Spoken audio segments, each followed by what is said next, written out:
Hi, my name is Michelle Nicole. I'm 30 years old and I'm speaking on behalf of my teenage daughter, Kenzie. She's 15. We live in Florida and her question is, why have suicide rates increased amongst teenagers? And how do I overcome this event in my life? How do I handle my friends making light of suicide when it personally really affects me? Just a year ago, I was a victim of overdose myself. I was afraid to speak out and tell my mom and friends how I really felt. I would like to find ways to help other teenagers speak out and express themselves without fear. My name is Jim, and I'm not a psychiatrist. I did have a class in psychology, but I think I skipped half of them. So Kenzie, you can take it or leave it. Hi, I'm Samantha. I'm 28 years old, and Kenzie, take it or leave it. Hello, my name is David. I live here in Portland, Oregon. Hi, Kenzie. I'm Kristina. Take it or leave it. As a teenager, yeah. They were there. They're real. I've had a lot of friends and family members that have been on the brink, and I've known some people that have committed suicide. Personally, for me, in terms of suicide, I can relate. I can't speak to kind of what you're feeling or what a lot of people are feeling, but I know for me personally, I just wanted the hurt to stop. Even me at my age, when I have the most amazing friends and the most amazing support, logically I know that, but it's like the opposite of having rose-colored glasses. All through my life, I've had to deal with that gamut of emotions. Now, I'm not a psychiatrist, as I mentioned, but I have had a good friend commit suicide. And I've had many friends who have had their loved ones commit suicide. I have a degree in psychology, and even with having a degree and being educated on like what is going on, what is depression, all of that, I still found myself struggling with it. And so it could be anyone. It doesn't matter who you are, how rich you are, how smart you are. You can have these problems. I remember going into that therapy room and my therapist saying, you know what, I think it's time, we're gonna put you on medication. You don't have to be on it forever, but it's just gonna help you get through what it is that you're going through right now. And I'm still taking it.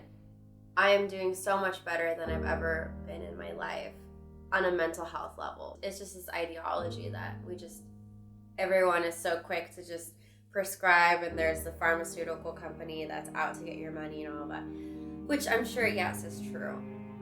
Who cares about the stigma? You know what I mean? It's about you being happy, you living your best life, and it doesn't matter. If a person doesn't agree or doesn't understand, that's not your problem. That's their problem. But at the same time, it's very important that you take medication and you don't look at it as like, I'm just taking medication to just make these symptoms go away. It's important for you to also treat the root issue. If it makes your life better, why not? When I look at my grandkids, I try to help them know what's right or wrong and explain to them why that boundary is there. That's the hardest part that I see now. I mean, we have all made wrong choices, and we can all recover from those wrong choices, but only if we realize that that's not the best way for us to go. Sometimes when people make light of a situation, it's just to joke about something in order to almost deny how serious it actually is. Because even the mention of it is really a serious thought. And another thing, it's not that you need to completely disassociate yourself with any negative friends, but remember that we are very, very strongly influenced by people that we spend our time with. Their emotion and their way of looking at life inevitably rubs off on you. So the best thing that you can do if you're feeling down is to look around you and see who inspires you. Well, Kenzie, if you were here with me right now, I would give you a hug of encouragement. How do we handle the pain when it goes into deep depression and people are really struggling? And this is where I think you can really come into play, because you are credible. So I would say that when you, Kenzie, hear of somebody who is reaching out for help, or if they come to you and say, hey, I am very depressed, you will know that you have to pitch up and be a friend. You have to listen. Don't minimize their pain, because it's real. Don't ever lose sight of your power in the world.